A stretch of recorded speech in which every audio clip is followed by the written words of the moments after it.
একটা সাধারণ বাচ্চাদের গেম, যার 6টা ধাপ। এই ধাপগুলো পার হতে পারলেই পাওয়া যাবে প্রায় 383 কোটি টাকার সমমূল্যের পুরস্কার। শুনতে অনেক সহজ মনে হচ্ছে, তাই না? কিন্তু যদি বলা হয় এই গেমে যারা হারবে তাদের জন্য শাস্তি হিসেবে রয়েছে নিশ্চিত মৃত্যু, তবুও কি মানুষ জেনে শুনে এই বাঁচা মরার অদ্ভুত খেলায় যোগ দেবে? মৃত্যুকে হারিয়ে কেউ কি এই বিপুল পরিমাণ প্রাইজ জিতে নিতে পারবে? জানতে হলে আসুন দেখে আসি নেটফ্লিক্সের অন্যতম আলোচিত সিরিজ স্কুইড গেমের সিজন 1 এর এক্সপ্লেনেশন। সকালবেলায় সিয়ং গিহান বসে নাস্তা করছিল। তখন তার মা তাকে কিছু টাকা দিয়ে বলে গিহান যেন আজকে তার মেয়ে গাইয়ংকে কোথাও খেতে নিয়ে যায়। আজ গাইয়ং এর জন্মদিন। গিহান একটা অকর্মক, জুয়ারি, ভাবলেশীন লোক। কোনো কাজই সে ঠিকঠাকভাবে করতে পারে না। তাই তার বউ তাকে ডিভোর্স দিয়ে অন্য একজনকে বিয়ে করেছে। তাদের মেয়ে গাইয়ংও তার মা এবং সৎ বাবার সাথে থাকে। যাই হোক, গিহানের মা কাজে বেরিয়ে গেলে সে মায়ের লুকিয়ে রাখা ক্রেডিট কার্ডটা চুরি করে নেয়। তারপরে এটিএম বুথে গিয়ে কার্ডের টাকাগুলো তুলে নেয়। সেই টাকা নিয়ে চলে যায় ঘোড়দৌড়ের আস্তানায়। তার জুয়া খেলার খুব নেশা ছিল, তাই ঘোড়দৌড়ে সে টাকা লাগিয়ে দেয়। প্রথমের দিকে হেরে গেলেও শেষ পর্যন্ত সে অনেকগুলো টাকা জিতে নেয়। জেতার আনন্দে টাকা ভাঙানোর সময়ে সে ক্যাশ কাউন্টারের মেয়েটিকে কিছু টাকা টিপসও দিয়ে দেয়। এরপরে ফোনে মেয়ের সাথে কথা বলতে বলতে সে বাইরে আসে। বাইরে এসেই দেখে কিছু লোক তার দিকে দৌড়ে আসছে। এই লোকগুলো আসলে তার পাওনাদার। গিহান তাদের দেখে পালানোর জন্য দৌড় দেয়। দৌড়ানোর সময়ে তার একটা মেয়ের সাথে ধাক্কা লাগে। মেয়েটাকে সরি টরি বলে সে দৌড়ে বাথরুমে ঢুকে পড়ে, কিন্তু পাওনাদার সেখানেও চলে আসে। তারা মেরে গিহানের নাক মুখ ফাটিয়ে দেয়। গিহান বলে তার কাছে অনেক টাকা আছে, সেই টাকা দিয়ে ধার শোধ করতে পারবে। এই বলে সে পকেটে হাত দিয়ে দেখে পকেটটা কাটা, একটা টাকাও পকেটে নেই। তখন গিহান বুঝতে পারে একটু আগে তার যে মেয়েটির সাথে ধাক্কা লেগেছিল সেই টাকাগুলো ঝেড়ে দিয়েছে।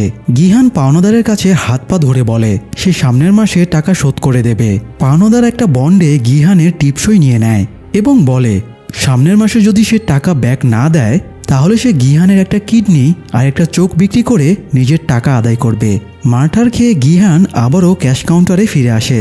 সে একটু আগে ক্যাশ কাউন্টারের যে মেয়েটিকে টিপস দিয়েছিল সেই টাকাটা আবার ফিরিয়ে নেয়।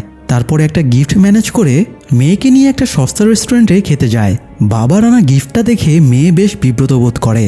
আসলে এটা একটা খেলনা পিস্তল ছিল, পিস্তলে আবার লাইটারও ছিল। এটা বাড়ি নিয়ে গেলে মা দেখা মাত্রই বকাবকি শুরু করবে।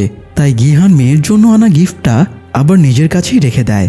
সে মেয়েকে বলে পরবর্তী জন্মদিনে সে অনেক দামি একটা গিফট দেবে। এটা শুনে মেয়ে কিছু একটা বলতে গিয়েও পরে আর বলে না।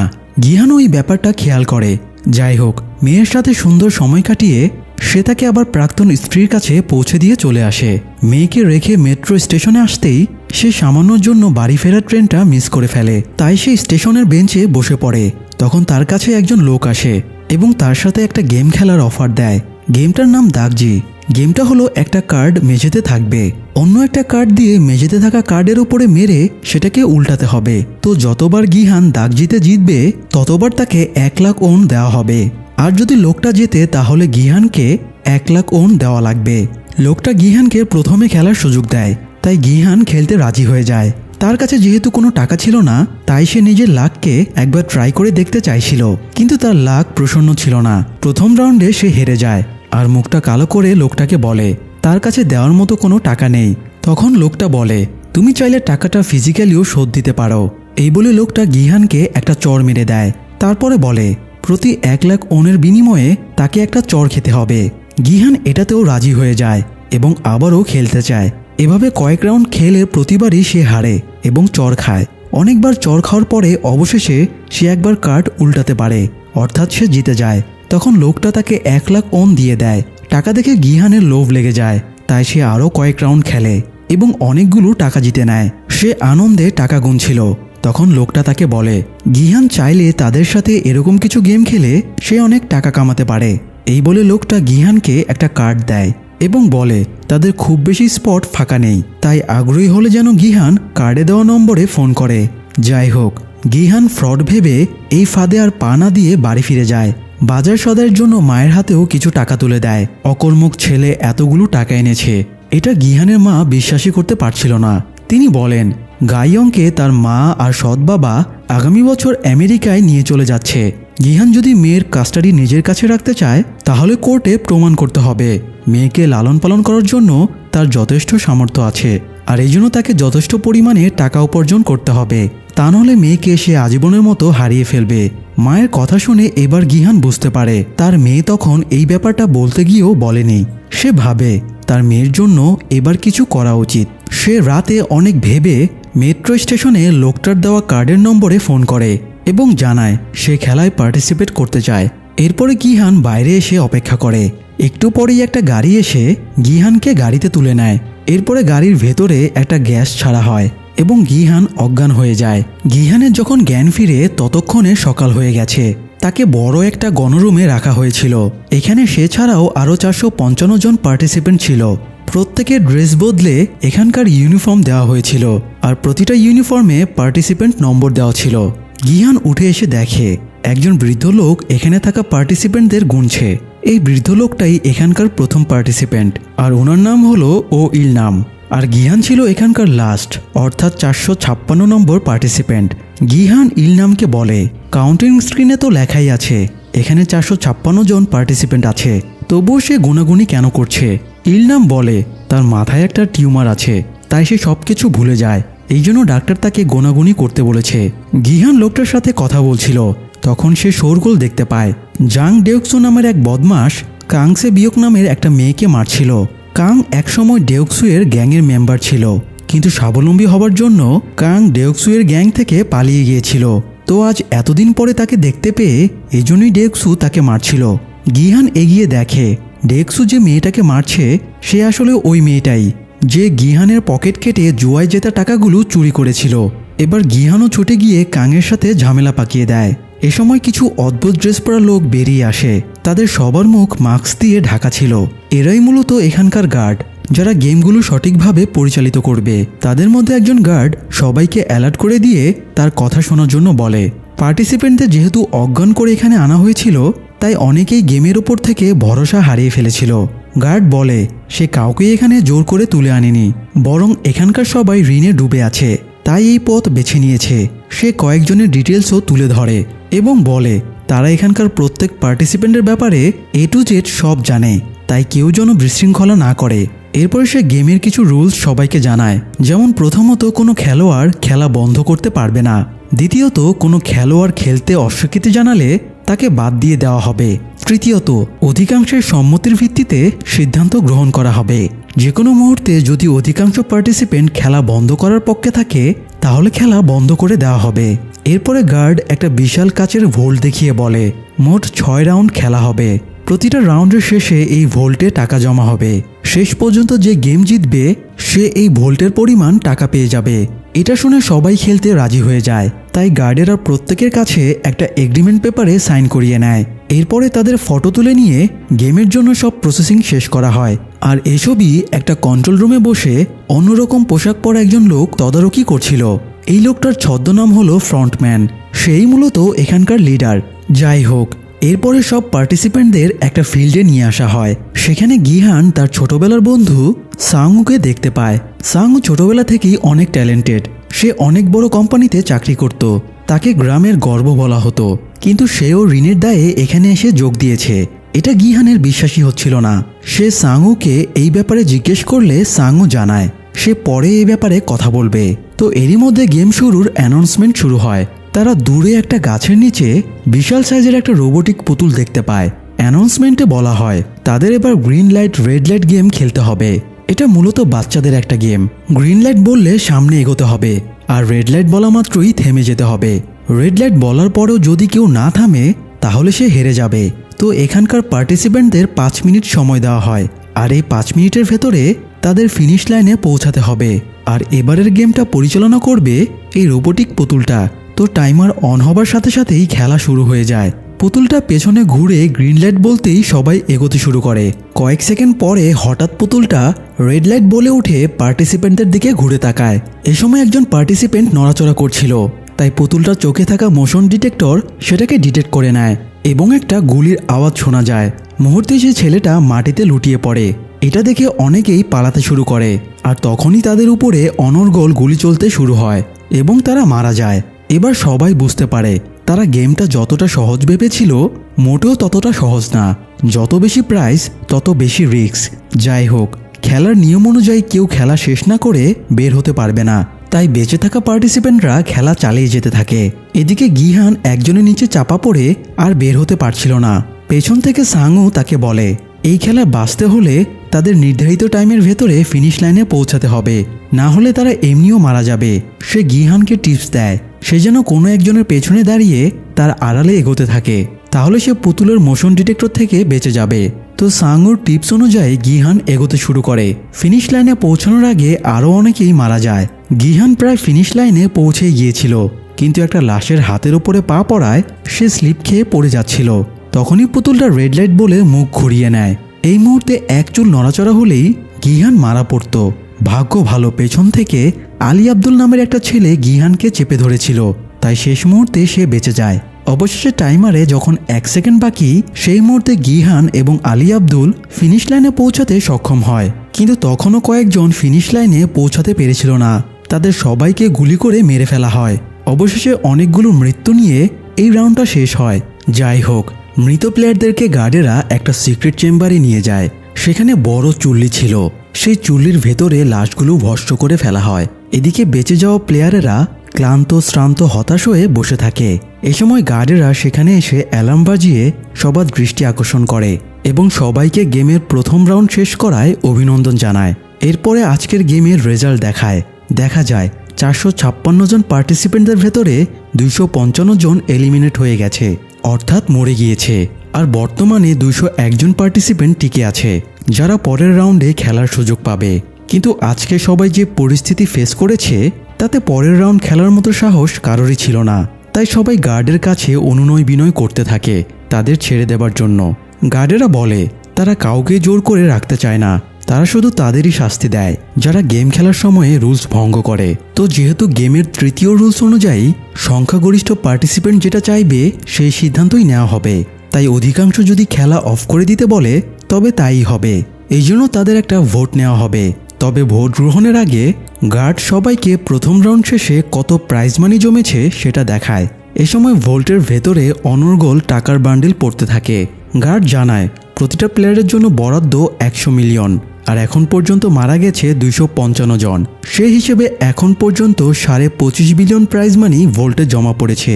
তো এখন যদি পার্টিসিপেন্টরা খেলতে না চায় তাহলে ভোল্টের সব টাকা মৃতদের পরিবারকে দিয়ে দেওয়া হবে।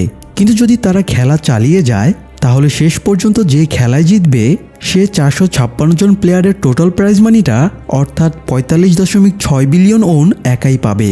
প্রাইজ মানির অ্যামাউন্টটা শুনে অনেকেই লোভে পড়ে যায় এবং নিজের সিদ্ধান্তের পরিবর্তন করে।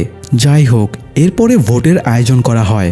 201 জনের ভেতরে 200 জনের ভোট নেওয়া হয়ে যায় এবং দেখা যায় 100 জন খেলা চালিয়ে যাওয়ার পক্ষে এবং বাকি 100 জন খেলা বন্ধ করে দেওয়ার পক্ষে ভোট দিয়েছে। এখন লাস্ট ভোটটা দেওয়ার জন্য এগিয়ে যায় বৃদ্ধ ইলনাম। সে এটা সেটা ভেবে অবশেষে খেলা বন্ধ করার পক্ষে ভোট দেয়।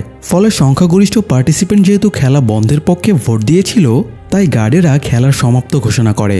তখনও কিছু প্লেয়ার খেলা চালিয়ে যাওয়ার জন্য রিকোয়েস্ট করতে থাকে, কিন্তু গার্ডেরা নিয়মের বাইরে যেতে পারবে না। তবে তারা জানায় সকল পার্টিসিপেন্টরা এখানে ফিরে আসার জন্য আরেকটা সুযোগ পাবে।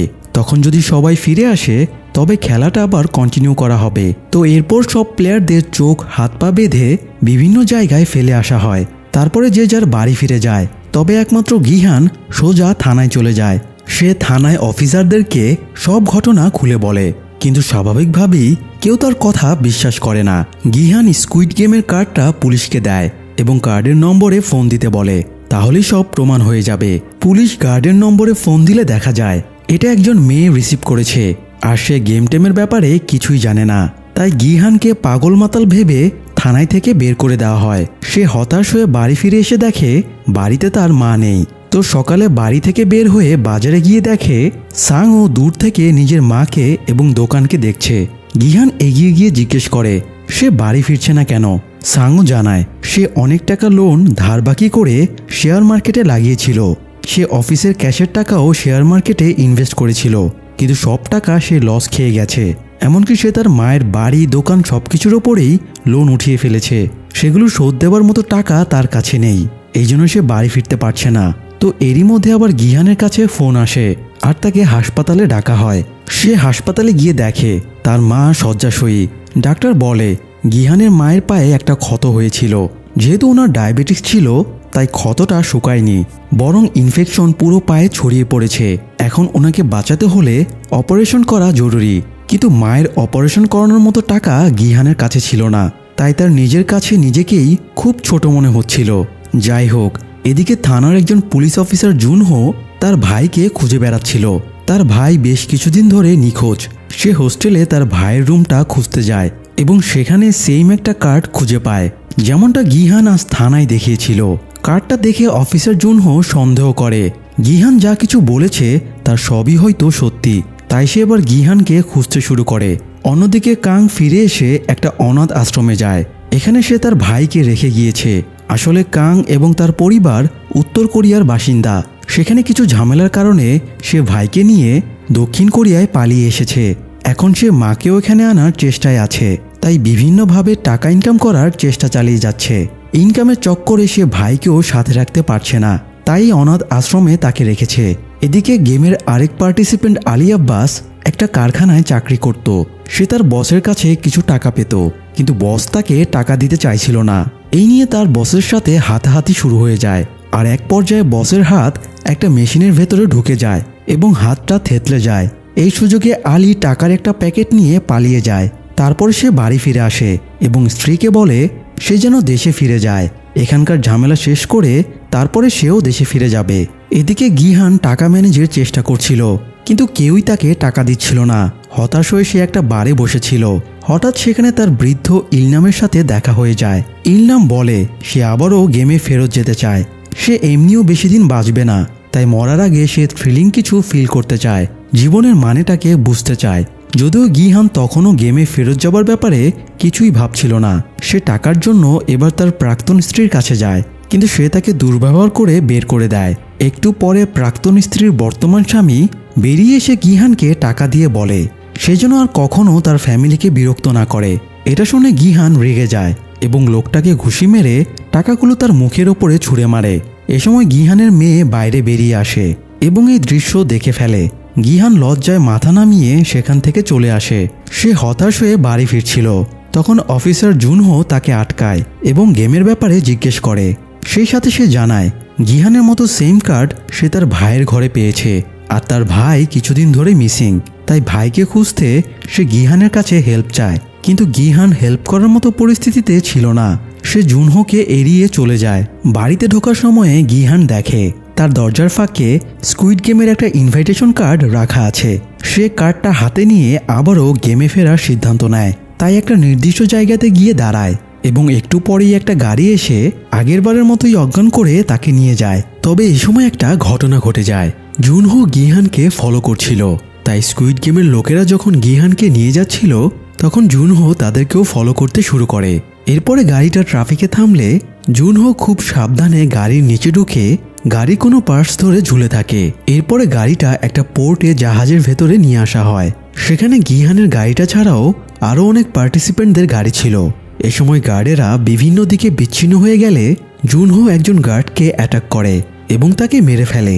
তারপরে তার ড্রেস এবং মাস্ক পরে লাশটা পানির ভেতরে ফেলে দেয়। লাশটা ফেলার আগে জুনহো নিজের সার্ভিস আইডি কার্ড গার্ডটার পকেটে ঢুকিয়ে দেয়। এরপরে সে বাকি গার্ডদের সাথে মিশে যায়।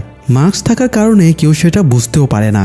যাই হোক, সবাইকে একটা বিচ্ছিন্ন দ্বীপে নিয়ে আসা হয়। তারপরে স্কুইড গেমের প্লেসে নিয়ে এসে সবার জামা কাপড় বদলে ইউনিফর্ম পরিয়ে দেওয়া হয়।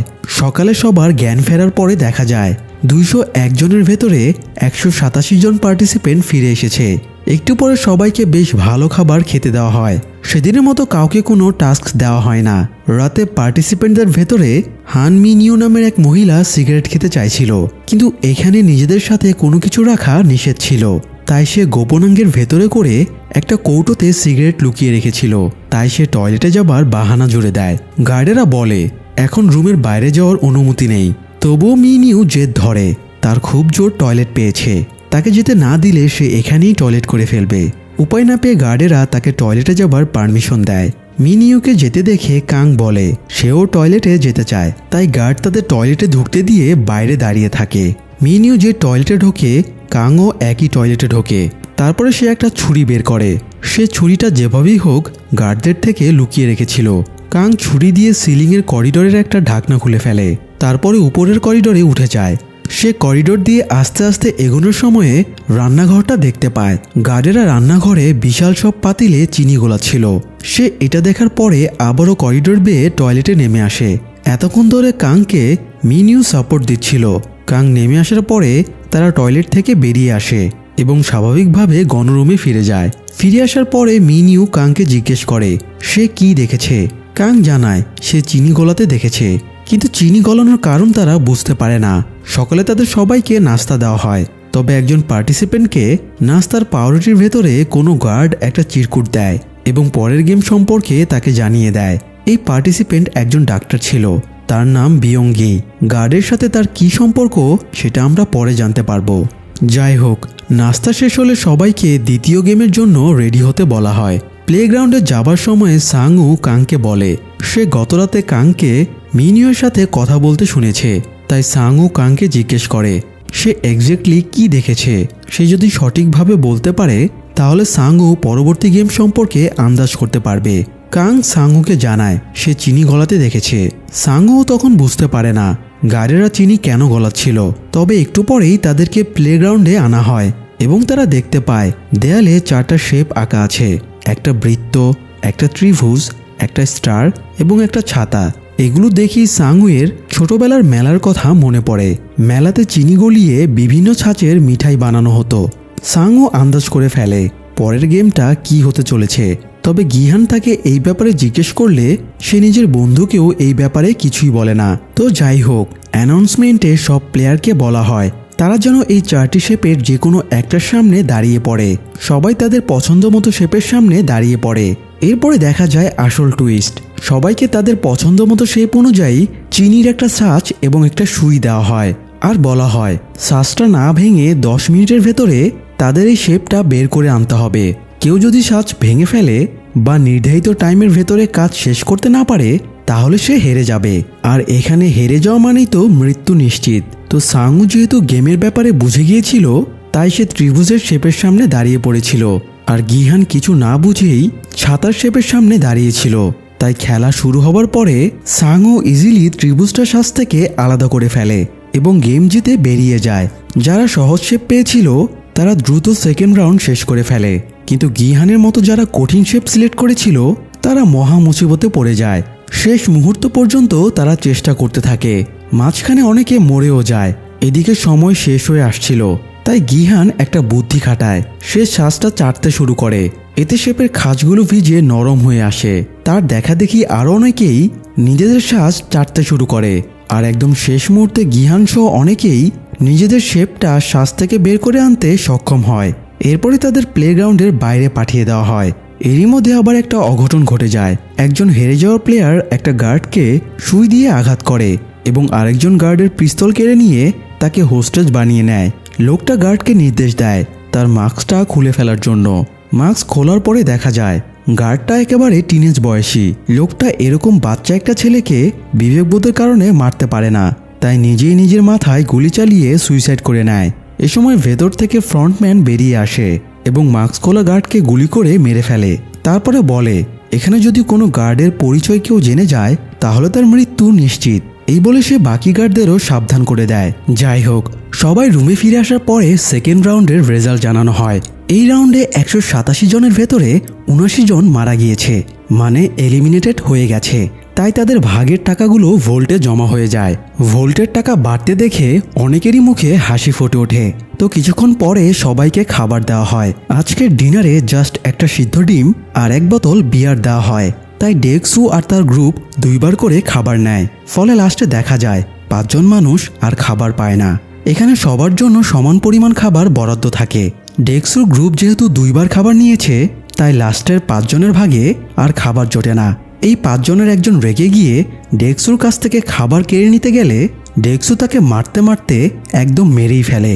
এসব দেখে গিহান গার্ডদের কাছে নালিশ করে, কিন্তু গার্ডেরা নির্বাক হয়ে দাঁড়িয়ে থাকে। তারা কোনো রকম প্রতিহত করে না। একটু পরে দেখা যায় মৃত প্লেয়ারটার ভাগের টাকাও ভোল্টে জমা হয়। এটা দেখার পরে সব পার্টিসিপেন্টদের ধারণা হয় এখানে কেউ মরে যাওয়া মানেই তাদের লাভ। তাই কেউ কেউ এই সুযোগের ফায়দা লোটার প্ল্যান করে আর কেউ কেউ সতর্ক হয়ে যায়। এদিকে ডাক্তার বিয়ঙ্গি কিন্তু পার্টিসিপেন্টদের সাথে ছিল না। আসলে এখানে একদল গার্ড মৃত প্লেয়ারদের শরীর থেকে অর্গান বের করে সেগুলো ব্ল্যাক মার্কেটে বিক্রি করে দিত, আর এই অর্গানগুলো বিয়ঙ্গি বের করে দিত। এজন্যই গার্ডেরা তাকে বিভিন্নভাবে চিরকুট পাঠিয়ে পরবর্তী গেমের ব্যাপারে জানিয়ে দিত, যাতে সে দ্রুত মরে না যায়। তো এই ছিল বিয়ঙ্গি আর গার্ডের মধ্যে ডিল। আজকের মতো সার্জারি শেষ হলে গার্ডেরা বিয়ঙ্গিকে একটা ডিম দেয়, সেই সাথে জানায় আজকে ইচ্ছে করেই প্লেয়ারদেরকে অল্প খাবার দেওয়া হয়েছে, যাতে তারা নিজেদের মধ্যে গ্যাঞ্জাম লাগায় আর হতাহতের ঘটনা ঘটে। এগুলো গেমেরই অংশ। তাই বিয়ঙ্গিকে সাজেশন দেয় আজকে রাতে যেন সে শক্তিশালী কোনো গ্রুপের সাথে যোগ দেয়। এছাড়া ডিমের ভেতরে চিরকুটে তাকে পরবর্তী দিনের গেমের ব্যাপারেও জানিয়ে দেওয়া হয়। বিয়ঙ্গি রুমে ফিরে এসে ডেক্সুর গ্রুপে যোগ দিতে চায়। সে ডেক্সুকে বলে পরের গেমের ব্যাপারে সে জানে, তাই ডেক্সু যদি আজ রাতে তাকে প্রোটেক্ট করে তাহলে সেও ডেক্সুকে প্রোটেক্ট করবে। যাই হোক, রাতে যে ভয়ঙ্কর কিছু একটা ঘটবে এটা সবাই বুঝতে পেরেছিল।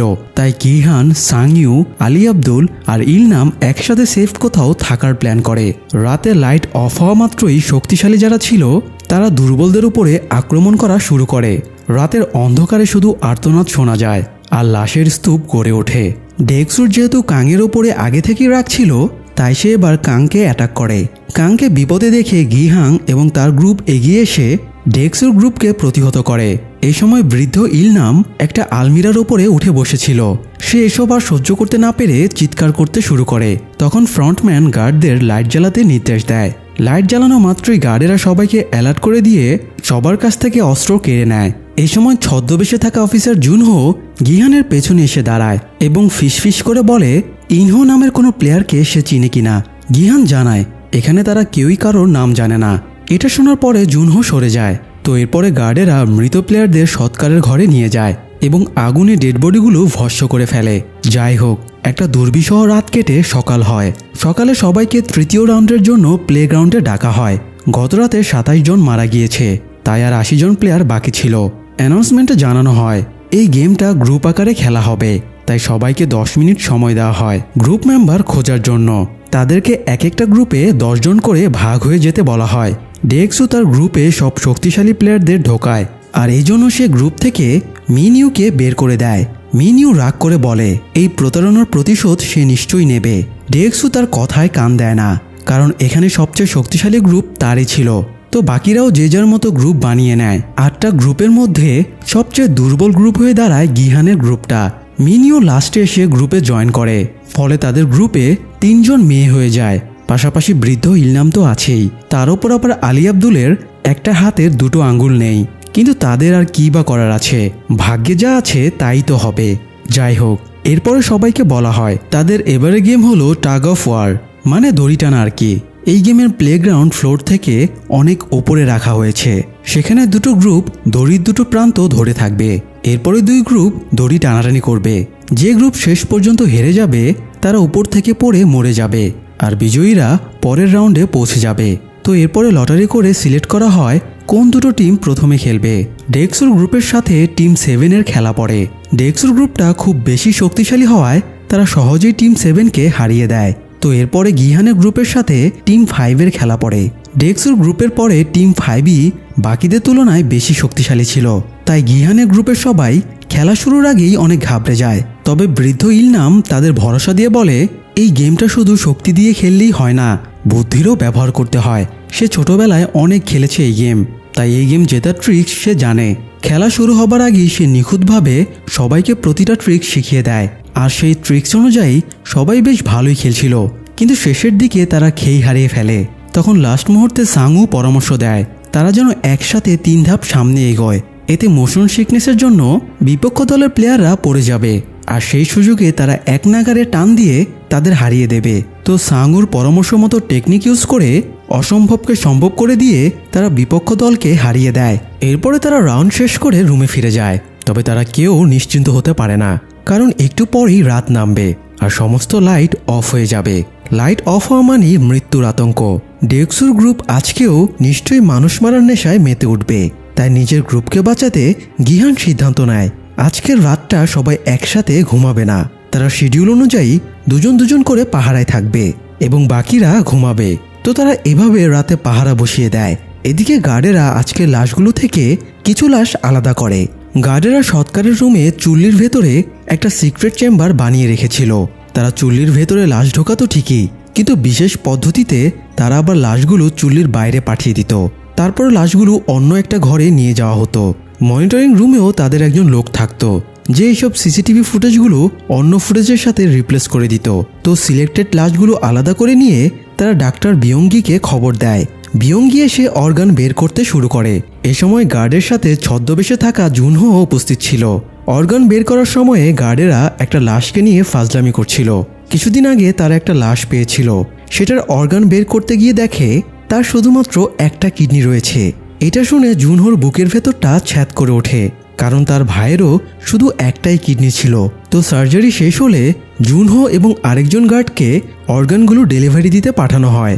এই স্কুইড গেমের প্লেস থেকে বের হওয়ার জন্য একটা খুবই সিক্রেট পথ ছিল, যেটা ভিআইপিদের ইমার্জেন্সি মুহূর্তে পালানোর জন্য বানানো হয়েছিল। এই পথটাই তারা অর্গান ডেলিভারির জন্য ব্যবহার করত। তো তারা অর্গান নিয়ে চলে যাওয়ার পরে সেখানে আরও দুজন গার্ড ছিল। ডাক্তার বিয়ঙ্গি জিজ্ঞেস করে পরবর্তী গেম কি। গার্ডেরা জানতো না পরের গেম কি হতে চলেছে, তাই এই ব্যাপারে তারা কিছুই বলতে পারে না। এজন্য বিয়ঙ্গি রেগে যায়। সে একজন গার্ডকে ছুরি দিয়ে হোস্টেজ বানায়। এরপরে তাদের হাতাহাতি শুরু হয়। বিয়ঙ্গি একটা গার্ডকে ঘায়েল করে বাইরে পালিয়ে যায়। এদিকে সিক্রেট রাস্তা দিয়ে বের হওয়ার পরে জুনহো তার সঙ্গের গার্ডটাকে গান পয়েন্ট করে এবং বলে তারা যে এক কিডনির লোকটার কথা বলেছিল সে জুনহোর ভাই। এটা শুনে গার্ড বলে জুনহোর ভুল হচ্ছে, তারা এক কিডনির যার কথা বলছিল সে একজন মহিলা ছিল। গার্ড জুনহোকে বলে তার ভাইকে খুঁজতে হলে তাকে লিডারের রুমে যেতে হবে, সেখানে সব প্লেয়ারদের রেকর্ড রয়েছে। জুনহো গার্ডকে সেখানেই গুলি করে মেরে ফেলে। তারপরে লিডারের মানে ফ্রন্টম্যানের রুমের দিকে যাওয়া শুরু করে। এদিকে ডাক্তার বিয়ঙ্গিকে ফলো করে গার্ড একটা ফিল্ডে চলে আসে। সে বিয়ঙ্গিকে পাগলামি করতে বারণ করছিল। সে বোঝাচ্ছিল শীঘ্রই পরের গেমের ব্যাপারে জেনে সে বিয়ঙ্গিকে অ্যালার্ট করবে। এই সময় ভেতর থেকে ফ্রন্টম্যান বেরিয়ে আসে। সে গার্ডকে বলে তোমরা প্লেয়ারদের অর্গান চুরি করে বিক্রি করো, এটা নিয়ে আমার মাথা ব্যথা নেই, কিন্তু তোমরা বড় একটা রুলস ভঙ্গ করেছ। এই গেমের ইকুয়ালিটি নষ্ট করেছ। এই গেমের সবচেয়ে বড় আদর্শের জায়গা হলো এখানে সবাইকে সমান সুযোগ দেওয়া হয়, অথচ তুমি ডাক্তারকে ইনফরমেশন দিয়ে এই ইকুয়ালিটি নষ্ট করেছ। এই বলে ফ্রন্টম্যান গার্ডকে মেরে ফেলে। সেই সাথে অন্যান্য গার্ডেরা ডাক্তার বিয়ঙ্গিকেও মেরে ফেলে। একটু পরে ফ্রন্টম্যান বাকি দুজন মৃত গার্ডের ব্যাপারেও জেনে যায়। এমনকি এটাও জেনে যায় 29 নম্বর গার্ডটাকে দেখা যাচ্ছে না। এই 29 নম্বর গার্ডের আইডেন্টিটি জুনহোর কাছে ছিল। ফ্রন্টম্যান মৃত গার্ডের শরীর থেকে বুলেট বের করে দেখে এই বুলেটে যেই গান ব্যবহার করা হয় সেই ধরনের গান এখানে ইউজ করা হয় না। তাই সে বুঝে যায় বহিরাগত কেউ এখানে প্রবেশ করেছে, তাই সে তাকে খুঁজে বের করতে বলে। এদিকে জুনহো ততক্ষণে ফ্রন্টম্যানের ঘরে পৌঁছে গিয়েছিল।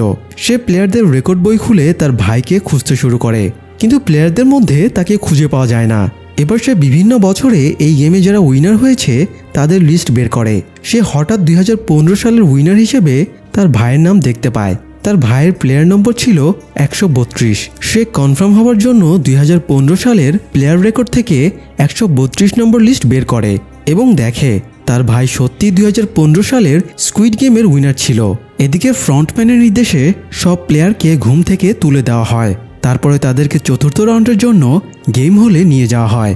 তবে গেম শুরুর আগে তাদেরকে রুলস ভঙ্গ করা সব গার্ডদের এবং ডাক্তার বিয়ঙ্গিকে দেখানো হয়।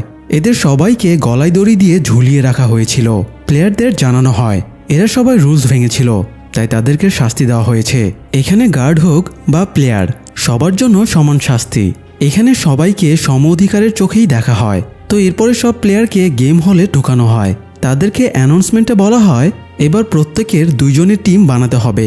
এবারে খেলাটা জোড়ায় জোড়ায় খেলা হবে। পার্টনার চুজ করার জন্য সবাইকে 10 মিনিট সময় দেওয়া হয়। প্রায় সবাই নিজেদের পার্টনার সিলেক্ট করে ফেলেছিল, তবুও গিহান নিজের পার্টনার ম্যানেজ করতে পেরেছিল না। এরই মধ্যে সে একজনের কাছে জানতে পারে ডাক্তার বিয়ঙ্গি মরে যাওয়ার পরে এখন মোট প্লেয়ার আছে 39 জন। তাই সবাই জোড়া বানানোর পরে লাস্ট একজন কোনো পার্টনার পাবে না, তাকে হয়তো খেলা শুরুর আগেই মেরে ফেলা হবে। এটা শুনে গিহান বৃদ্ধ ইলনামের দিকে খেয়াল করে। সবচেয়ে দুর্বল প্লেয়ার হওয়ায় তাকে কেউই পার্টনার বানাতে চাইছিল না। সে একা এক কোনায় বসেছিল। এটা দেখে গিহানের খারাপ লাগে, তাই সে ইলনামকেই নিজের পার্টনার বানিয়ে নেয়। ইতিমধ্যে পার্টনার চুজ করার জন্য নির্ধারিত টাইম শেষ হয়ে যায়। লাস্টে দেখা যায় মিনিও কোনো পার্টনার পায়নি, তাই গার্ডেরা তাকে সরিয়ে অন্য কোথাও নিয়ে যায়। তার সাথে কি ঘটে সেটা আমরা পরে জানতে পারবো। আপাতত খেলার দিকে ফোকাস করি। তো জোড়া কমপ্লিট হয়ে যাওয়ার পরে সব প্লেয়ারকে একটা করে মিনি ব্যাগ দেওয়া হয়। এই মিনি ব্যাগের ভেতরে 10টা করে মার্বেল ছিল। এর পরের অ্যানাউন্সমেন্ট শুনেই সবাই আপসেট হয়ে যায়, কারণ এই গেমের রুলস হলো সবাইকে তার পার্টনারের সাথে এই মার্বেলগুলো দিয়ে খেলতে হবে। যে পার্টনারের 10টি মার্বেল নিয়ে নিতে পারবে সে এই খেলায় জিতে যাবে। পার্টনার চুজের সময়ে কেউ ধারণাও করতে পারেনি এরকম পরিস্থিতিতে তাদের পড়তে হবে। এই জন্য সবাই তাদের নিজেদের পছন্দের মানুষকে পার্টনার হিসেবে চুজ করেছিল। তাদের মধ্যে একজোড়া স্বামী স্ত্রীও ছিল। তারা অসহায়ভাবে একে অপরের দিকে তাকায়, কারণ এই গেমের শেষে তাদের একজনকে মরে যেতে হবে। যাই হোক, এখন তো আর কিছুই করার নেই। খেলাটা শেষ করার জন্য 30 মিনিট সময় দেওয়া হয়, তাই সবাই নিজেদের পার্টনারের সাথে খেলা শুরু করে। সমস্যা হয়ে যায় বৃদ্ধ ইলনামকে নিয়ে। মাথায় টিউমার আর ডিমেনশিয়ার কারণে সে খেলার কথা ভুলে যায়। সে বারবার বাড়ি যাব করতে থাকে। গিহান তাকে বোঝাতে গিয়ে মাথা খারাপ হয়ে যায়। এক পর্যায়ে শান্তশিষ্ট গিহানও চিল্লাপাল্লা শুরু করে দেয়। এদিকে সাংউ জোড়া বেঁধেছিল আলী আব্দুলের সাথে। তারা দুজনে খেলার এক পর্যায়ে আলী আব্দুল ভাগ্যক্রমে সাংউর 9টা মার্বেল জিতে নেয়। তখন সাংউ আলী আব্দুলের সাথে ছলনার আশ্রয় নেয়। সে আলী আব্দুলকে বোঝায় তারা এভাবে একজন না মরে প্ল্যান খাটিয়ে দুজনেই বেঁচে থাকতে পারবে। এখানে খেলা শেষ করার জন্য 30 মিনিট সময় দেওয়া হয়েছে। কোনো টিম হয়তো এই টাইমে খেলা শেষ করতে পারবে না, তাই তাদের জয় পরাজয়ও নির্ধারিত হবে না। তখন হয়তো এই টিমগুলোর মধ্যে আবারও খেলা হবে। যদি এমন ঘটে তাহলে তারা দুজনে গ্রুপ হয়ে অন্য টিমের বিপক্ষে খেলে দুজনেই বেঁচে যাবে। আলী আব্দুল সাংউর কথা পুরোপুরি বিশ্বাস করতে পারছিল না ঠিকই, কিন্তু সাংউ তাকে একাধিকবার হেল্প করেছে, তাই সে সাংউকে এবার ভরসা করে নেয়। সাংউ আলী আব্দুলকে বলে দুর্বল কোনো টিম খুঁজে বের করতে। তো টিম খুঁজতে যাওয়ার আগে কৌশলে সে আলী আব্দুলের মার্বেলের ব্যাগটা নিজের ব্যাগের সাথে বদলে দেয়। আলী আব্দুল কিছুই বুঝতে পারে না, কারণ ব্যাগের ভেতরে সাংউ ছোট ছোট পাথর ঢুকিয়ে দিয়েছিল, যেগুলো মার্বেলের মতো ভারী ছিল। আর এভাবে যেহেতু সাংউ আলী আব্দুলের কাছ থেকে সব মার্বেল নিয়ে নিয়েছিল, তাই আলী আব্দুল হেরে যায় এবং গার্ডেরা তাকে মেরে ফেলে। এদিকে কাংয়ের সাথে জুটি বেঁধেছিল জিইয়ং নামের একটা মেয়ে। এরা দুজনেই ছিল চরম লেভেলের ফ্রাস্ট্রেটেড। গেমের ব্যাপারে তাদের তেমন আগ্রহ ছিল না। তারা গেমটা এক রাউন্ডেই শেষ করার সিদ্ধান্ত নেয়। এই জন্য বাকিটা সময় তারা গল্পগুজব করে কাটাবে বলে ঠিক করে। জিইয়ং কাংকে জিজ্ঞেস করে তার ফ্যামিলিতে কে কে আছে। কাং জানায় তার বাবা বর্ডার ক্রসিংয়ের সময়ে গুলি খেয়ে মারা গেছে। মা অফিসারের হাতে ধরা পড়ায় তাকে দেশে পাঠিয়ে দিয়েছে। সে আর তার ছোট ভাই কোনো রকমে এখানে এসে পৌঁছেছে। ভাইকে সে অনাথ আশ্রমে রেখেছে। এখন তার একমাত্র লক্ষ্য নিজের মাকে এই দেশে নিয়ে আসা। এরপরে কাং জিইয়ংকে তার ফ্যামিলির ব্যাপারে জিজ্ঞেস করলে সে বলে একদিন স্কুল থেকে ফেরার পরে সে দেখে তার মা মরে মেঝেতে পড়ে আছে, আর পাশেই তার বাবা ছুরি হাতে দাঁড়িয়ে আছে। সেদিনই জিইয়ং তার বাবাকে হত্যা করে ফেলে এবং জেলে চলে যায়। জেল থেকে বেরিয়ে সে এখানে চলে এসেছে, কারণ তার জীবনের আর কোনো লক্ষ্য বেঁচে নেই। কথায় কথায় সময় শেষের দিকে চলে এসেছিল, তো তারা খেলার সিদ্ধান্ত নেয়। কিন্তু খেলার সময় জিইয়ং ইচ্ছে করেই কাংকে জিতিয়ে দেয়। তারপরে বলে কাংয়ের এখনও অনেক কাজ বাকি আছে, তার জন্য অনেকেই পথ চেয়ে আছে, কিন্তু জিইয়ংয়ের জন্য কেউ পথ চেয়ে বসে নেই। সে কার জন্যই বা বাঁচবে। তো এরপরে গার্ড জিইয়ংকে মেরে ফেলে। এদিকে অনেক বোঝানোর পরে গিহান বৃদ্ধ ইলনামকে খেলতে বসায়। খেলার এক পর্যায়ে ইলনাম গিহানের 9টা মার্বেল জিতে যায়। তখন পরিস্থিতি বিবেচনায় গিহানও প্রতারণার আশ্রয় নেয়। সে ইলনামের ডিমেনশিয়ার সুযোগ নিয়ে তার সব মার্বেল জিতে নেয়। যদিও কাজটা করতে গিয়ে গিহানের খুব খারাপ লাগছিল, কিন্তু এই অবস্থায় নিজের ছাড়া আর কারো কথা ভাবার সুযোগই বা কই। সবাই তো আর জিইয়ংয়ের মতো না। যাই হোক, গিহান যখন গার্ডের কাছে মার্বেল জমা দিতে যাবে তখন দেখা যায় ইলনাম একটা মার্বেল তখনও লুকিয়ে রেখেছিল। সে মার্বেলটা নিয়ে উঠে চলে যায়। গিহান আবারও তার পেছনে ছুটে গিয়ে তাকে বোঝানোর চেষ্টা করে গেম এখনও শেষ হয়ে যায়নি, সে যেন খেলা চালিয়ে যায়। তখন ইলনাম বলে গিহান যদি ইলনামের একটা মার্বেলের বিনিময়ে নিজের সবগুলো মার্বেল বাজিতে লাগায় তবেই ইলনাম খেলবে। এটা শুনে গিহান রেগে গিয়ে বলে একটা মার্বেলের জন্য আমার সবগুলো মার্বেল বাজিতে লাগিয়ে দেব? আমি কি বলদ নাকি? এটা অন্যায়। তখন ইলনাম বলে ওঠে এতক্ষণ যে আমাকে বলদ বানিয়ে তুমি আমার সবগুলো মার্বেল হাতিয়ে নিচ্ছিলে, সেটা কেমন ন্যায় ছিল? কথাটা শুনে গিহান হকচকিয়ে যায়। আসলে ইলনাম এতক্ষণে হুঁশিয়েছিল, সেই সব ভুলে যাওয়ার ভান করে টেস্ট করছিল। শেষ পর্যন্ত গিহান কি করে? গিহান লজ্জায় নিজের মাথাটা নামিয়ে রাখে। ইলনাম তার কাছে থাকা লাস্ট মার্বেলটা গিহানের হাতে তুলে দেয়। তারপরে তাকে জড়িয়ে ধরে সবকিছুর জন্য ধন্যবাদ জানায়। গিহান লজ্জা, ঘেন্না, অপরাধবোধের কারণে সেখান থেকে কাঁদতে কাঁদতে চলে যায়। এরপরে একটা গুলির শব্দ শোনা যায় এবং চতুর্থ রাউন্ডটা এখানেই শেষ হয়ে যায়। ফ্রন্টম্যান আড়ালে থেকে পুরো গেমটা এতক্ষণ পর্যবেক্ষণ করছিল। গেম শেষ হলে সে গার্ডদের আবারও ফোন দিয়ে জিজ্ঞেস করে বহিরাগতকে পাওয়া গেছে কিনা। গার্ডেরা জানায় তাকে এখনও পাওয়া যায়নি। ফ্রন্টম্যান তাকে দ্রুত খুঁজে বের করতে নির্দেশ দেয়, কারণ একটু পরে ভিআইপিরা এখানে আসবে। তখন সে এখানে কোনো ঝামেলা চায় না। যাই হোক, এদিকে প্লেয়ারেরা গণরুমে ফিরে আসে। তারা ভেতরে ঢুকেই দেখে মিনিউ আরামে শুয়ে আছে। মিনিউ জোড়া না পেলেও যেহেতু সে গেমের কোনো রুলস ভাঙেনি, তাই কোনো গেম ছাড়াই সে চতুর্থ রাউন্ড পাশ করে গেছে। অন্যদিকে ফ্রন্টম্যান তার রুমে ফিরে যায়। এ সময় তার ল্যান্ডলাইনে কারো ফোন আসে। ফোনটা রিসিভ করার সময় সে বুঝে যায় কেউ তার রিসিভারটা একটু আগে তুলেছিল, কারণ সে যেভাবে রিসিভারটা রেখেছিল এখন সেটা অন্যভাবে রাখা আছে।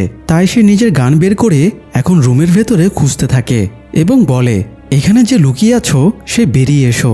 আমি জানি তুমি একজন পুলিশ অফিসার, কারণ গার্ডদের শরীরে যে বুলেট পাওয়া গেছে সেটা M60 রিভলভারের। এই ধরনের রিভলভার কোরিয়ান পুলিশ অফিসাররা ইউজ করে। ফ্রন্টম্যান নিজের মতো করে কথা বলেই যায়, কিন্তু কোনো প্রতিউত্তর আসে না। এরপরে সে পাশের একটা রেকর্ডস রুমে ঢুকে পড়ে। জুনহো সেখানেই লুকিয়েছিল। ফ্রন্টম্যান তাকে প্রায় ডিটেক্ট করেই ফেলেছিল। তখনই তার কাছে গার্ডদের ফোন আসে এবং জানায় তারা একটা ডেড বডি খুঁজে পেয়েছে। ফ্রন্টম্যান দ্রুত সেখানে যাবার জন্য বেরিয়ে যায়। তাই এই যাত্রায় জুনহো ধরা পড়ার থেকে বেঁচে যায়। এদিকে ইলনামের জন্য গিহান খুব মন খারাপ করছিল। সাংও তাকে সান্ত্বনা দিয়ে বলে, তোর পার্টনার তো ছিল একজন অপরিচিত বৃদ্ধ লোক, কিন্তু ওইখানে ওই লোকটাকে দেখ। লোকটার পার্টনার ছিল তার নিজেরই স্ত্রী। সে এইমাত্র নিজের স্ত্রীকে মৃত্যুর মুখে রেখে এসেছে। গিহান বিস্মিত হয়ে লোকটার দিকে তাকিয়ে থাকে। লোকটা অনুশোচনায় কপাল চাপড়াচ্ছিল যে সে এখানে কেন এলো। টাকার লোভে এসে এখন তার সবই হারাতে হলো। যাই হোক, অন্যদিকে ফ্রন্টম্যান সমুদ্রের ধারে গিয়ে লাশটা দেখতে পায়। এটা মূলত সেই গার্ডটা জুনহো যাকে মেরে তার ড্রেস এবং মাস্ক পরে দ্বীপে ঢুকেছিল। গার্ডের পকেটে জুনহো তার সার্ভিস আইডি কার্ড ঢুকিয়ে দিয়েছিল, তো ফ্রন্টম্যান আইডি কার্ডটাও পেয়ে যায়। এরই মধ্যে তার কাছে ফোন আসে এবং জানানো হয় ভিআইপিরা চলে এসেছে। তাই ফ্রন্টম্যান দ্রুত দ্বীপে তার বসের কাছে ফিরে যায়। ফ্রন্টম্যানের বস একদম অন্য ধরনের স্পেশাল একটা মাস্ক পরে বসেছিল। ইনি মূলত স্কুইড গেমের হোস্ট ছিলেন। পুরো গেমের আয়োজনটা তিনিই করেছেন। ফ্রন্টম্যান বসকে জানায় ভিআইপিরা চলে এসেছে। বস জানায় সে আজ ভিআইপিদের সাথে দেখা করতে পারবে না, তাই ফ্রন্টম্যানই যেন সবকিছু সামলে নেয়। তাই একটু পরে ফ্রন্টম্যান গিয়ে ভিআইপিদের অভ্যর্থনা জানায়। মোট 6 জন ভিআইপি এসেছে। ভিআইপিরাও স্পেশাল ধরনের মাস্ক পরে এসেছিল। ফ্রন্টম্যান ভিআইপিদের ভেতরে নিয়ে যায়। ভিআইপিরা মূলত এখানকার খেলা দেখে আনন্দ বিনোদন করতেই এখানে এসেছে। যাই হোক, এদিকে জুনহোর পরিচয় যেহেতু গার্ডেরা জেনে গিয়েছিল, তাই সে এবার নিজের পরিচয় লুকাতে ভিআইপিদের দেখাশোনার জন্য যেসব ওয়েটার ছিল সেই ওয়েটারদের একজনকে মেরে তার ছদ্মবেশ ধারণ করে। তারপরে নিজের ফোনটা পোশাকের হাতার ভেতরে কৌশলে রেখে দেয়, যাতে সে ভিডিও রেকর্ড করে প্রমাণ জোগাড় করতে পারে। তো এরপরে সে ড্রিঙ্ক নিয়ে ভিআইপিদের সার্ভ করে। অন্যদিকে প্লেয়ারদের একটু চোখ লেগে এসেছিল। হঠাৎ সাইরেন শুনে তারা চোখ মেলে দেখে স্ত্রীকে হারানো লোকটা গলায় দড়ি দিয়ে আত্মহত্যা করেছে। এই লোকটা মরার পরে প্লেয়ার সংখ্যা 16 জনে নেমে আসে। এই 16 জনকে পঞ্চম রাউন্ডের জন্য প্লেগ্রাউন্ডে নিয়ে যাওয়া হয়। তারা প্লেগ্রাউন্ডে এসে 16টা ডামি দেখতে পায়। সেগুলোতে একটা করে নম্বরের লেবেল পড়ানো ছিল, আর 16টা ডামিতে 1, 2, 3 করে 16 পর্যন্ত নম্বর লেখা ছিল। প্রত্যেকটা প্লেয়ারকে তাদের পছন্দ মতো নম্বর সিলেক্ট করতে বলা হয়। গিহান আগের খেলাগুলোকে অ্যানালাইসিস করে ভাবতে থাকে কোন নম্বরটা সিলেক্ট করলে গেম কম রিস্কি হবে। তো ভাবতে ভাবতেই দেখা যায় দুটো বাদে সবগুলো নম্বর অন্যদের সিলেক্ট করা হয়ে গেছে। এখন শুধু 1 এবং 16 নম্বর বাকি আছে। সে 1 নম্বর লেভেলটা সিলেক্ট করে, কিন্তু পেছন থেকে একজন এসে রিকোয়েস্ট করে বলে সে সারা জীবন সবকিছুতে পেছনের কাতারেই পড়ে থেকেছে, তাই সে জীবনে অন্তত একবারের জন্য হলেও প্রথম হতে চায়। এই জন্য সে গিহানকে রিকোয়েস্ট করে 1 নম্বরটা যেন গিহান তাকে দিয়ে দেয়। তো গিহান তাকে 1 নম্বরটা দিয়ে 16 নম্বর সিলেক্ট করে নেয়। এরপরে তাদের একটা কাচের ব্রিজের সামনে আনা হয়। এবারের খেলাটা হলো প্লেয়ারদের এই কাচের ব্রিজটা পার হয়ে ওপারে যেতে হবে। কিন্তু সমস্যা হলো এখানে 2 ধরনের কাচ ব্যবহার করা হয়েছে। একটা হলো টেম্পার্ড গ্লাস, যেটা 2 জন মানুষের ভর নিতে পারবে, আর অন্যটা হলো নর্মাল গ্লাস, যেটার উপরে পা দেওয়া মাত্রই ভেঙে পড়ে যাবে। তো প্লেয়ারদের টেম্পার্ড এবং নর্মাল গ্লাস বুঝে নিয়ে হাঁটতে হবে, আর প্লেয়ারেরা নিজেদের সিলেক্ট করা নম্বর অনুযায়ী আগে পিছিয়ে হয়ে সবাই এই ব্রিজের উপর দিয়ে হাঁটবে। এটা শুনে 1 নম্বর লেভেল নেওয়া লোকটা ভাবে লাইফে প্রথম হওয়া সত্যিই অনেক জ্বালা। যাই হোক, প্লেয়ারদের খেলা শেষ করার জন্য 16 মিনিট সময় দেওয়া হয়। প্রথম প্লেয়ারটা কাঁপা কাঁপা পায়ে টুকটুক করে এগোতে থাকে। প্রথম ধাপে সে টেম্পার্ড গ্লাসের উপরে দাঁড়ালেও সেকেন্ড ধাপে সে নর্মাল গ্লাসে পা দিয়ে ফেলে এবং গ্লাস ভেঙে নিচে পড়ে তৎক্ষণাৎ মারা যায়। এভাবে পরপর কয়েকজন প্লেয়ার ভুল কাছে পা রেখে মারা যায়, আর আগের প্লেয়ারদের ভুল থেকে পেছনের প্লেয়ারেরা ফায়দা নিয়ে প্রায় অর্ধেক পথ পর্যন্ত পৌঁছে যায়। কিন্তু এবার ঝামেলা বাঁধায় ডিওক্সু। তার সামনের জন মারা যাওয়ায় সে এবার জেদ ধরে, সে আর সামনে এগোবে না। কেউ যদি এগোতে চায় তাহলে পেছনের কেউ যেন এগিয়ে যায়। তো একজন প্লেয়ার এতে রেগে গিয়ে তাকে ধাক্কা দিতে গেলে উল্টো সেই তাকে ধাক্কা দিয়ে ফেলে দেয়। এরপরে ডিওক্সুর কাছে মিনিউ এগিয়ে আসে। মিনিউ জানতো সে কখনোই এই ব্রিজ পার হতে পারবে না, তার মৃত্যু অবধারিত। তাই সে এবার ডেক্সুর ওপরে প্রতিশোধ নেওয়ার সুযোগটা কাজে লাগায়। ডেক্সু প্রতারণা করে মিনিউকে টিম থেকে বাদ দিয়েছিল। সেই প্রতিশোধ নিতে মিনিউ ডেক্সুকে জড়িয়ে ধরে, তারপরে তাকে নিয়ে নিচে লাফ দেয়, ফলে দুজনেই একসাথে মারা যায়। এরপরে বাকি থাকে আর মাত্র 4 জন, গিহান, সাংইউ, কাং এবং আরেকজন লোক। এই লোকটা জানায় সে 30 বছর ধরে গ্লাস ফ্যাক্টরিতে কাজ করেছে, তাই সে টেম্পার্ড আর নর্মাল গ্লাসের পার্থক্য বোঝে। সে আলোর প্রতিফলন দেখে খুব সাবধানে এগোতে শুরু করে।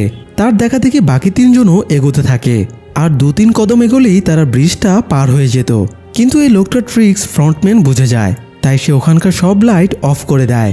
ফলে লোকটা আর আসল নকলের মধ্যে পার্থক্য বুঝতে পারছিল না। তাই সে জিজ্ঞেস করে কারো কাছে মেটালের কিছু আছে কিনা। গিয়ানের কাছে একটা মার্বেল ছিল, সে মার্বেলটা লোকটাকে দেয়। লোকটা কাচের ওপর দিয়ে মার্বেলটা গড়িয়ে দেয় এবং শব্দ শুনে আসল নকলের পার্থক্য বোঝার চেষ্টা করে, কিন্তু সে বুঝতে পারে না ডানের গ্লাসটা আসল নাকি বামের গ্লাসটা আসল। এদিকে খেলার টাইমও শেষ হয়ে আসছিল। এই সময় সাংউ একটা নির্মম কাজ করে ফেলে, সে লোকটাকে ধাক্কা দিয়ে ফেলে দেয়। এতে লোকটা নর্মাল গ্লাসের উপরে পড়ায় সেটা ভেঙে নিচে পড়ে যায়, আর সাংউ বাকি 2টো ধাপ ইজিলি পার হয়ে যায়। তার দেখা দেখি গিহান আর কাংও সময় শেষ হবার 1 মুহূর্ত আগে ওপারে পৌঁছে যায়, আর টাইম শেষ হওয়া মাত্রই গ্লাসের ব্রিজটা বিস্ফোরিত হয়। বিস্ফোরণের কাজ চারিদিকে ছড়িয়ে পড়ায় তারা 3 জনই কম বেশি আহত হয়। এদিকে জুনহোকে একজন ভিআইপি ভেতরের রুমে নিয়ে গিয়ে মাতাল অবস্থায় উল্টাপাল্টা কিছু করার চেষ্টা করছিল। তখন জুনহো তার দিকে গান পয়েন্ট করে এবং তার ভিডিও করে নেয়। এরপরে তাকে অজ্ঞান করে দিয়ে পালিয়ে যায়। এই ব্যাপারটা ফ্রন্টম্যান শোনা মাত্রই ছুটে সেখানে যায়। এরপর সে জুনহোকে খুঁজতে শুরু করে এবং দেখে এখানকার সিক্রেট সুড়ঙ্গ দিয়ে জুনহো পালিয়ে যাচ্ছে। জুনহো সেখান থেকে বেরিয়ে একটা অক্সিজেন সিলিন্ডার নিয়ে সমুদ্রের মধ্যে ঝাঁপিয়ে পড়ে। তাকে ধরতে ফ্রন্টম্যান এবং গার্ডেরাও ট্রলার নিয়ে সমুদ্রে নেমে পড়ে। জুনহো সমুদ্রের পাশের একটা পাড়ে উঠে আড়ালে লুকিয়ে পড়ে। সে তার ঊর্ধ্বতন কর্মকর্তাকে ফোন দিয়ে এখানে ব্যাকআপ পাঠাতে বলে। নেটওয়ার্কে ঝামেলা দিচ্ছিল, তাই সে তার ফোনে রেকর্ড করা সব ফটো ভিডিও থানায় পাঠিয়ে দেয়। কিন্তু সমস্যা হলো এখানে নেটওয়ার্ক প্রায় ছিলই না। 1 মুহূর্তের জন্য নেটওয়ার্ক এসে আবার হারিয়ে যাচ্ছিল, তাই এভিডেন্সগুলো সেন্ড হচ্ছিল না। এর মধ্যে আবার ফ্রন্টম্যান গার্ডদের নিয়ে সেখানেও পৌঁছে যায়, তাই জুনহো পালানোর চেষ্টা করে। কিন্তু এক পর্যায়ে সে একটা টিলার উপরে এসে দাঁড়ায়। সামনে এগোনোর আর পথ নেই, সামনে শুধুই মহাসমুদ্র। তাই গার্ডেরা তাকে ধরে ফেলে। জুনহো গান বের করে অ্যালার্ট করে দেয়, কেউ তার কাছে আসলে সে গুলি করবে। এ সময় ফ্রন্টম্যান এগিয়ে আসে এবং জুনহোকে শান্ত করার চেষ্টা করে। সে জুনহোকে তার সাথে আসতে বলে, বিনিময়ে সে জুনহোকে বাঁচার সুযোগ দেবে। জুনহো তার কথা না শুনে তাকে গুলি চালিয়ে দেয়। গুলিটা ফ্রন্টম্যানের কাঁধে লাগে, তবুও ফ্রন্টম্যান কিছুই বলে না। সে এবার নিজের মাস্কটা খুলে ফেলে। ফ্রন্টম্যানকে দেখে জুনহো তাজ্জব হয়ে যায়। এই ফ্রন্টম্যানই হলো জুনহোর হারানো ভাই ইনহো, যার খোঁজে সে এখানে এসেছিল।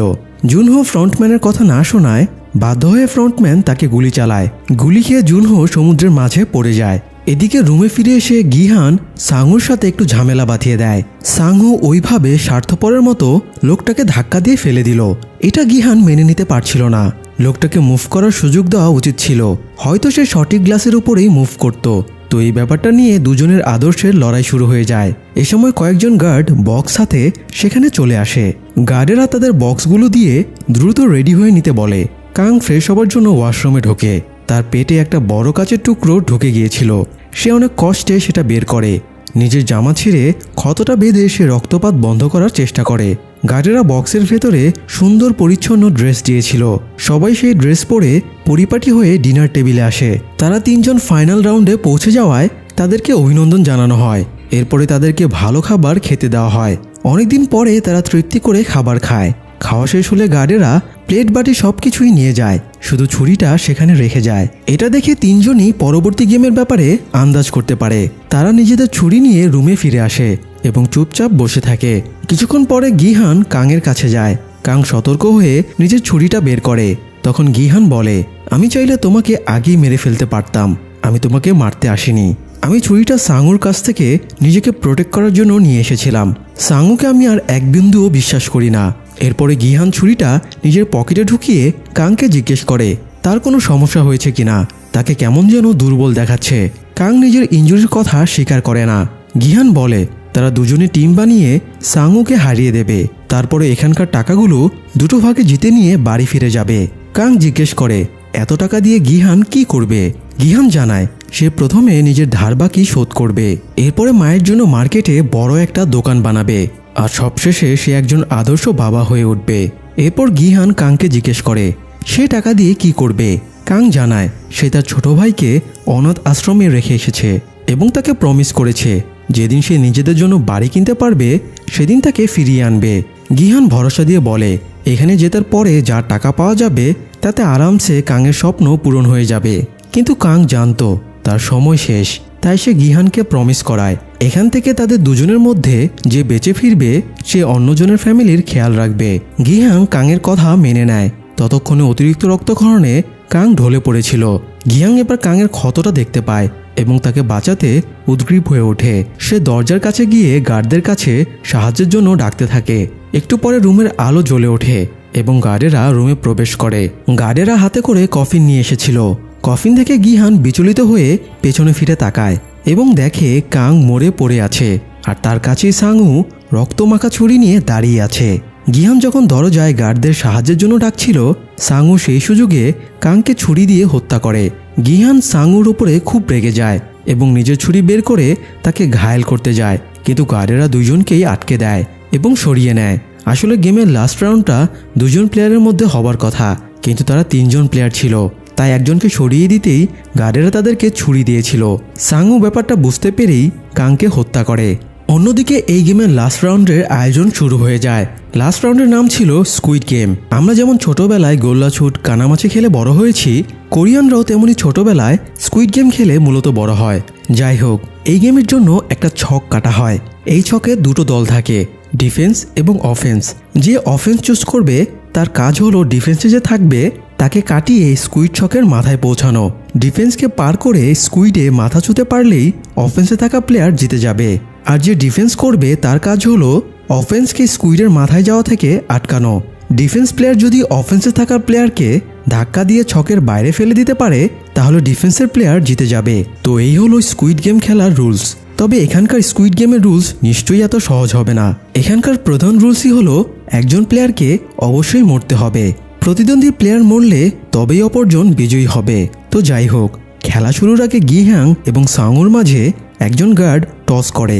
গিহান টসে জিতে অফেন্স করার সিদ্ধান্ত নেয়। এরপরে তার স্কুইড ছকের ভেতরে ঢোকে।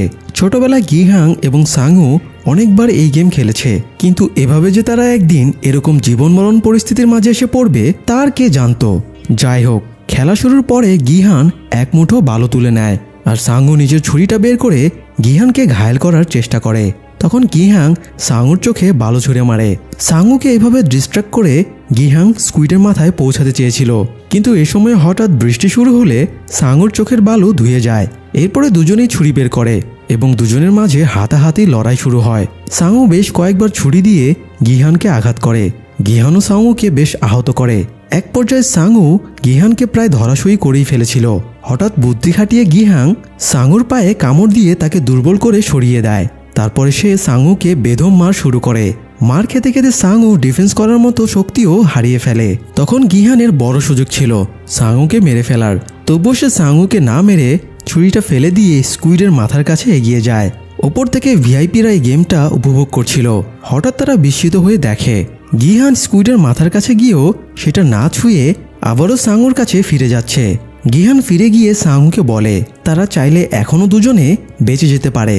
এই গেমের থার্ড রুলস ছিল যদি সংখ্যাগরিষ্ঠ পার্টিসিপেন্ট খেলা বন্ধ করার সিদ্ধান্ত নেয় তাহলে খেলা থামিয়ে দেওয়া হবে।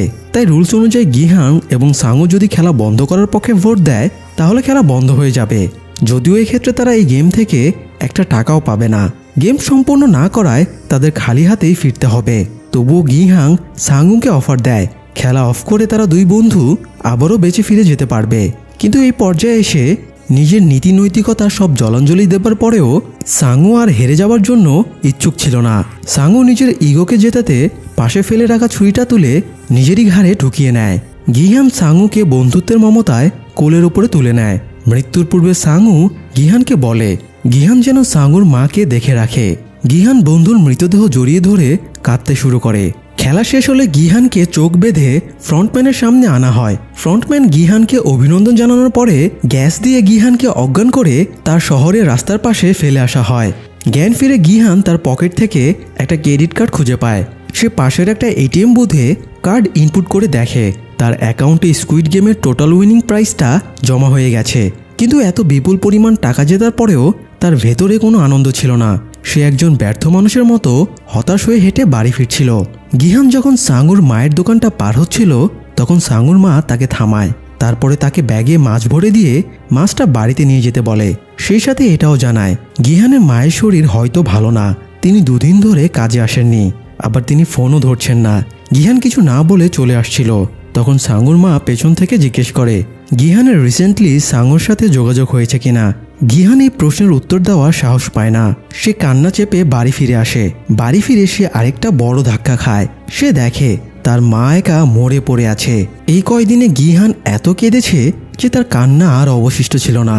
তাই সে মায়ের পাশে চুপচাপ বসে থাকে। এরপর কেটে যায় 1 বছর। ব্যাংক ম্যানেজার গিহানকে একদিন ডেকে পাঠায়। ম্যানেজার গিহানকে বলে সে অনেকদিন আগে ব্যাংকে অনেকগুলো টাকা রেখেছিল।